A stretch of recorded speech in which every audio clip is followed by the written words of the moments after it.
खबर आई है उसके बाद बीजेपी के प्लान पर पानी जरूर फिर जाएगा, क्योंकि कर्नाटक में कांग्रेस सरकार गिराने की कोशिशें करने का आरोप बार बार बीजेपी पर लगा है। और ऐसे में जो खबर आपको हम अभी बताने जा रहे हैं वो कांग्रेस के लिए बड़ी ही राहत देने वाली है और बीजेपी के लिए एक टेंशन देने वाली बात। नमस्कार, आपका स्वागत है मौलिक शक्ति न्यूज में और मैं हूं आपके साथ साइमा। कर्नाटक के मुख्यमंत्री सिद्धारमैया को कर्नाटक हाईकोर्ट से बड़ी राहत मिली है, जिसके बाद ये चर्चाएं शुरू हुई हैं।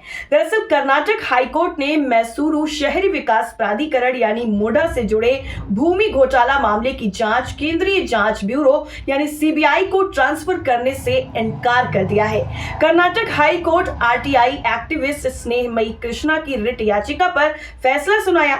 स्नेहमयी कृष्णा के वकील ने तर्क दिया कि लोकायुक्त मामले की निष्पक्ष जांच नहीं कर सकता, क्योंकि ये एक राज्य प्राधिकरण है और आरोपी राज्य का मुख्यमंत्री है। सिद्धारमैया की तरफ से पेश वरिष्ठ वकील कपिल सिब्बल और एएम सिंघवी ने कृष्णा की याचिका का विरोध किया और उन्होंने कहा कि जांच किसी अन्य एजेंसी को तभी ट्रांसफर की जा सकती है जब दोनों पक्षों में से किसी एक को ये लगे कि ये दुर्भावनापूर्ण है। हालांकि सिब्बल ने तर्क दिया कि लोकायुक्त ने अपनी रिपोर्ट सील बंद लिफाफे में प्रस्तुत की है और किसी को इसके कंटेंट के बारे में बिल्कुल भी पता नहीं है। अब चलिए आपको बताते हैं कि आखिर ये पूरा मुडा स्कैम है क्या, जिसमें सिद्धारमैया फंसे हुए थे। मुडा साइट आवंटन मामले में ये आरोप लगाया गया है कि मुख्यमंत्री सिद्धारमैया की पत्नी को मैसूर के एक पॉज इलाके में साइटें आवंटित की गई, जिसकी कीमत उनकी जमीन की जगह की तुलना में ज्यादा थी। इस जमीन को मैसूर शहरी विकास प्राधिकरण की तरफ से अधिग्रहित किया गया था। आरोप लगा कि सिद्धारमैया ने अपने राजनीतिक प्रभाव का इस्तेमाल करते हुए मुडा द्वारा अधिग्रहित 3 एकड़ 14 गुंठा जमीन के बदले में अपनी पत्नी बीएम पार्वती के नाम पर 14 साइटों का मुआवजा प्राप्त किया है।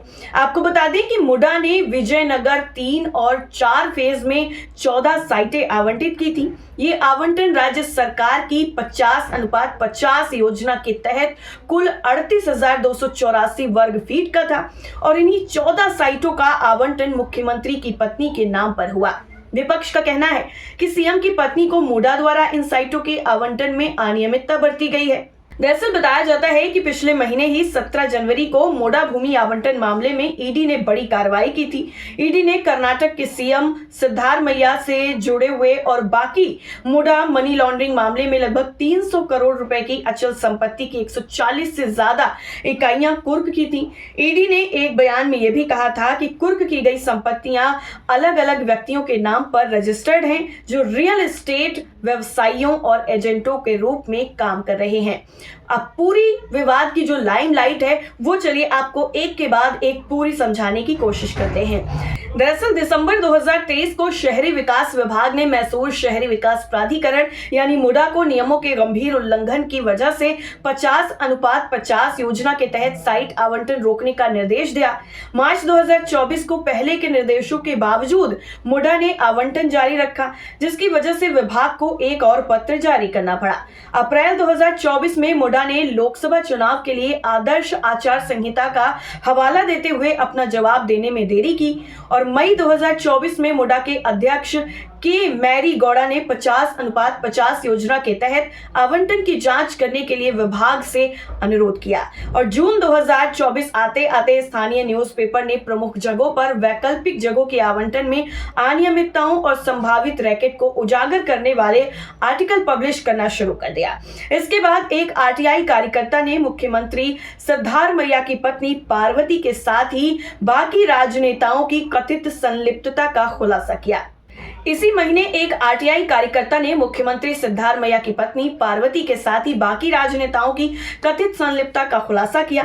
इसके बाद राज्य सरकार ने मामले की जांच के लिए 4 सदस्यीय अधिकारियों की एक समिति को नियुक्त किया, जिसके बाद ये पूरा मामला काफी ज्यादा सुर्खियों में आ गया। जुलाई 2024 में बीजेपी एमएलसी एएच विश्वनाथ ने दावा किया कि सीएम की पत्नी को पॉज इलाके में कई साइटें मिली हैं। इसके बाद राज्य सरकार ने मामले की जांच के लिए 4 सदस्यीय अधिकारियों की एक समिति को नियुक्त किया। इसके बाद सीएम सिद्धार्थ मैया ने जवाब देते हुए कहा कि उनकी पत्नी को वैकल्पिक जगह इसलिए आवंटित की गई थी क्योंकि मुडा ने उनके भाई की तरफ से उपहार में यानी गिफ्ट में दी गई जमीन पर अतिक्रमण कर लिया था और वहां एक लेआउट विकसित किया गया था। आपको बता दें कि इसी महीने सिद्धार्थ मैया ने मुडा द्वारा 62 करोड़ रुपए का मुआवजा दिए जाने पर साइट वापस करने की पेशकश भी की थी, जिसके बाद राजनीति में इस मामले ने एक नया जो मोड़ है वो ले लिया था। और इसी बीच में सरकार ने रिटायर हाईकोर्ट के जज जस्टिस पी.एन. देसाई के नेतृत्व में एक जांच आयोग का गठन किया। 15 से 26 जुलाई के बीच में मॉनसून सत्र के दौरान भाजपा और जेडीएस ने इस पूरे मुद्दे को बहस के तौर पर मांग करने की कोशिश की, जिसकी अनुमति स्पीकर ने देने से इनकार कर दिया। और 18 जुलाई 2024 को सामाजिक कार्यकर्ता टीजे अब्राहम ने मैसूर में लोकायुक्त पुलिस में शिकायत दर्ज कराई और 21 जुलाई को उन्होंने मुख्यमंत्री के खिलाफ मुकदमा चलाने की इजाजत मांगने के लिए राज्यपाल के सामने याचिका दायर की। इसके साथ ही अभियोजन की मांग वाली 2 बाकी जो याचिकाएं थी वो भी दायर की गई। 26 जुलाई 2024 को राज्यपाल ने मुख्यमंत्री को कारण बताओ नोटिस भी जारी कर दिया और इसके बाद 1 अगस्त को कैबिनेट ने राज्यपाल को कारण नोटिस वापस लेने की सलाह दी और यह दावा किया कि यह अवैध है और अब्राहम की याचिका को खारिज कर दिया।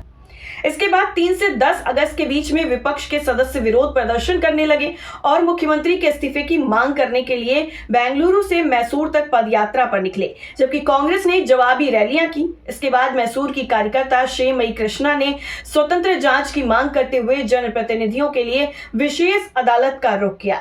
17 अगस्त 2024 को राज्यपाल ने सिद्धार्थ मैया के खिलाफ मुकदमा चलाने की मंजूरी दे दी और बीजेपी को एक नया मुद्दा मिल गया।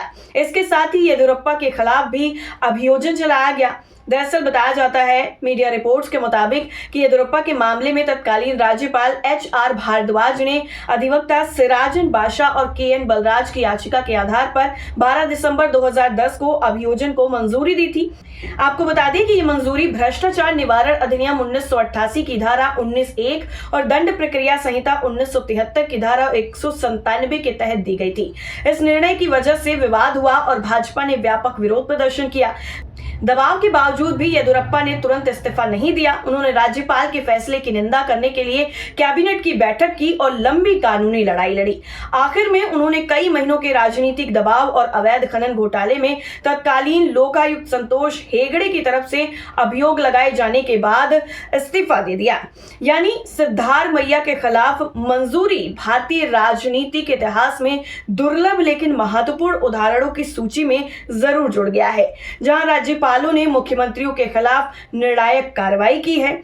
इसका जो उदाहरण है वो जयललिता, ए.आर. अंतुले और लालू प्रसाद यादव के मामले, जिनमें से सभी ने अपने खिलाफ मुकदमा चलाने की मंजूरी के बाद इस्तीफा दे दिया था। इसी तरीके से सिद्धार्थ मैया का भी मामला है। हालांकि सिद्धार्थ मैया ने अभी तक इस्तीफा नहीं दिया है, लेकिन अगर कुल मिलाकर देखा जाए तो ये मामला काफी ज्यादा हॉट मामलों में से एक रहा है और अब इस मामले में सीएम सिद्धार्थ मैया को बड़ी राहत मिली है, जिसके बाद एक बार फिर से इसकी चर्चाएं तेज हो गई हैं। आज की स्टोरी में फिलहाल के लिए इतना ही। बाकी आप तमाम खबरों के लिए जुड़े रहिए मौलिक शक्ति न्यूज के साथ। नमस्कार।